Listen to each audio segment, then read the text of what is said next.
अस्सलाम वालेकुम नाज़रीन, मैं हूं मियां अकील अफजल और आप देख रहे हैं मेरा यूट्यूब चैनल। नाज़रीन, आज सुप्रीम कोर्ट ऑफ पाकिस्तान में इस्लामाबाद हाई कोर्ट के जो जजेस हैं उनके ट्रांसफ़र से मुतल्लिक़ मुकदमे की समाअत हुई। इस समाअत में कराची बार के वकील फैसल सिद्दीकी के दलाइल जारी रहे, लेकिन इस सुप्रीम कोर्ट ऑफ पाकिस्तान के जज साहब की जानिब से इंतहाई अहम ऑब्जर्वेशन दी गई हैं, जिसमें कहा गया कि जज की ट्रांसफ़र जो है वो मुस्तकिल तौर पर हो सकती है।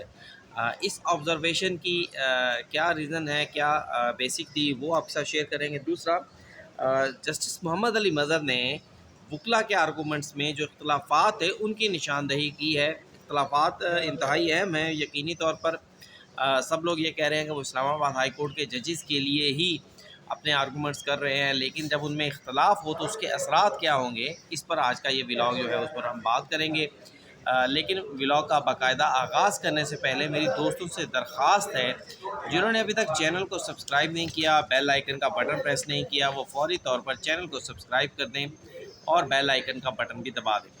अब नाज़रीन, आगाज़ करता हूँ आज के इस व्लॉग का। सबसे पहली बात ये है कि वकील कराची बार के वकील फैसल सिद्दीकी जो हैं उनके दलाइल आज भी इसमें जारी थे। दूसरा दिन से है उनके दलाइल जारी थे।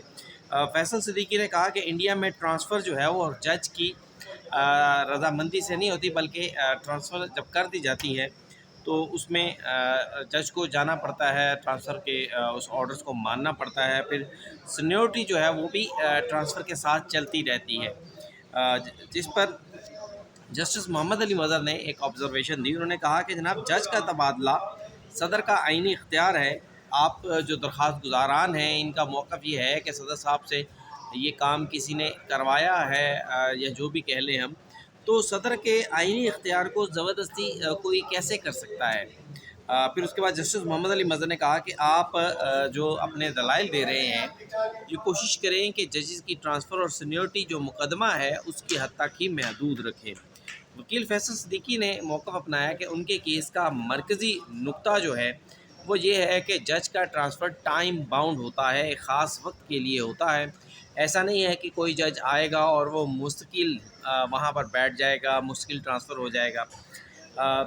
जस्टिस मोहम्मद अली मज़हर फैसल सिद्दीकी साहब ने कहा, उन्होंने कहा है कि जनाब, शरीयत कोर्ट में हाई कोर्ट से तैनातियाँ होती हैं और उन तैनातियों में जो है वो भी इसी तरह से ही होती हैं जिस तरह हाई कोर्ट से हाई कोर्ट होती हैं। तो इस पर जस्टिस मोहम्मद अली मज़हर ने कहा कि फ़ेडरल शरीयत कोर्ट में हाई कोर्ट से जब जजेस को लिया जाता है तो उनका एक ग्रेड अप होता है हाई कोर्ट के जजेस की निस्बत।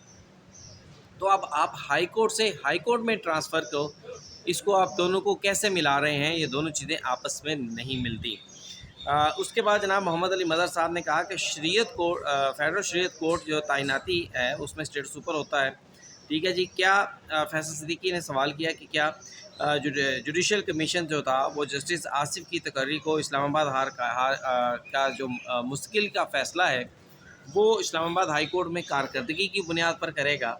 अब बुनियादी तौर पर सवाल ये उठता है कि जस्टिस आसिफ जो थे, इनको बलूचिस्तान हाई कोर्ट में अभी एडिशनल के तौर पर अपॉइंट किया गया। फिर जब 1 साल के बाद जज की परफॉर्मेंस देखकर और उनके जजमेंट्स देखकर फिर जुडिशल कमीशन दोबारा से फैसला करता है कि इस जज साहब की कारकर्दगी कैसी है, इन्हें मुस्तकिल करना है या मुस्तकिल नहीं करना, या इन्हें मज़ीद 1 साल 6 माह के लिए जो है वो एडिशनल अपॉइंटमेंट करनी है। तो वो इस पर ये सवाल उठा रहे हैं। फिर फैसल साहब ने मज़ीद कहा कि जजेस ट्रांसफ़र जो है वो मुस्तकिल हो ही नहीं सकती।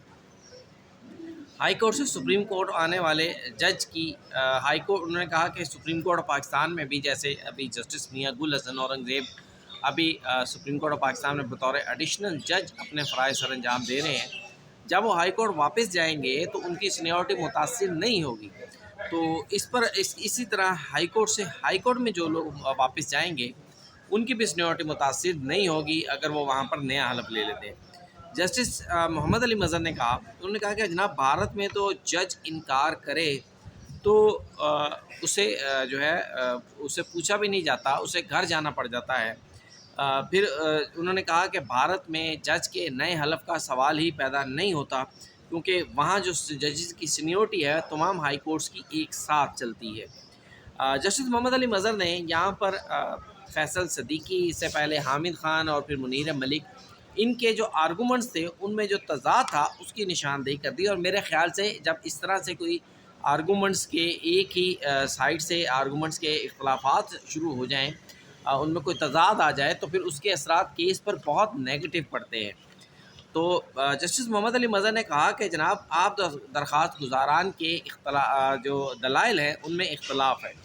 آپ کہہ رہے ہیں کہ ٹرانسفر ہونے والے جج کو نیا حلف لینا ہوگا. دوسری طرف کہا جا رہا ہے کہ جناب جج کی ٹرانسفر مستقل ہو ہی نہیں سکتی.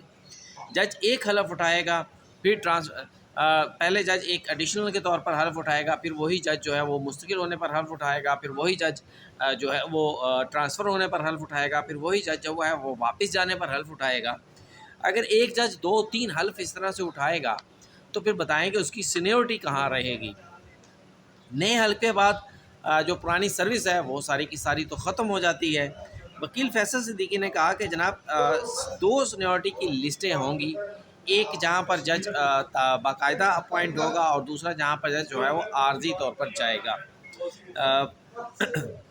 پھر اس کے بعد کہا گیا کہ جناب فرض کر لیں جسٹس محمد علی مظہر صاحب نے کہا، انہوں نے کہا کہ جسٹس ڈوگر جن کے حوالے سے یہ سارے کا سارا تنازع ہے، اگر وہ نیا حلف اٹھا لیں گے تو پھر ہائی کورٹ جائیں گے اور ہائی کورٹ جا کر پھر وہاں پر حلف اٹھائیں گے تو ان کی سینیورٹی سب سے کم ہو جائے گی اور پھر سینیورٹی کا ایک نیا تنازع شروع ہو جائے گا. جسٹس نعیم اختر افغان نے بڑی امپورٹنٹ آبزرویشنز دی جو کہ کسی طرح سے درخواست گزاران کے حق میں جاتی ہے. انہوں نے کہا جناب آئین کے آرٹیکل 200 کے تحت جج کی مستقل ٹرانسفر ہو سکتی ہے تو پھر جوڈیشل کمیشن غیر مؤثر ہو جائے گا. یعنی جس ہائی کورٹ کو جج کی ضرورت ہوگی وہ دوسری ہائی کورٹ سے اٹھا کر جو ہے وہ وہاں پر جج لے لے گا. 3 ججز نے الگ الگ حلف اٹھائے ہیں، بلوچستان ہائی کورٹ سے، سندھ ہائی کورٹ سے اور لاہور ہائی کورٹ کے ججز کی وہ بات کر رہے ہیں. پھر انہوں نے کہا کہ اسلام آباد ہائی کورٹ جو ہے وہ بعد میں بنی ہے، آئین کا آرٹیکل 200 پہلے بنا ہے، لیکن اسلام آباد کی جو ہائی کورٹ کا ایکٹ ہے اس ایکٹ میں کہیں پر بھی یہ نہیں لکھا ہوا کہ ججز ٹرانسفر ہو سکیں گے اور صوبوں سے لینے کا ذکر بھی نہیں ہے. البتہ یہ ضرور لکھا ہوا ہے کہ جو ججز آئیں گے وہ مختلف 4 صوبوں سے آئیں گے، ہائی کورٹ سے لینے کا ذکر نہیں لکھا ہوا.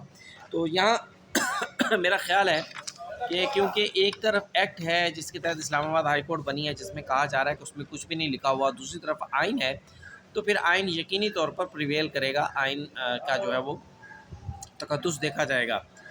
جسٹس نعیم اختر افغان نے یہ سوال اٹھایا، انہوں نے کہا کہ بلوچستان سے ہی مشکل جج لانا تھا تو پھر ایڈیشنل سیشن جج جسٹس راجہ جواد عباس کا نام کیوں ڈراپ کیا گیا. جب آئندہ سماعت پر اٹارنی جنرل فار پاکستان آئیں گے تو ان سے یہ سوال ہم پوچھیں گے کہ یہ بلوچستان کے لیے ہی جب آپ نے ان جج کو یا آپ آگے ٹرانسفر کر رہے تھے تو پھر جسٹس راجہ جواد عباس کا نام جو تھا وہ کیوں ڈراپ کیا گیا.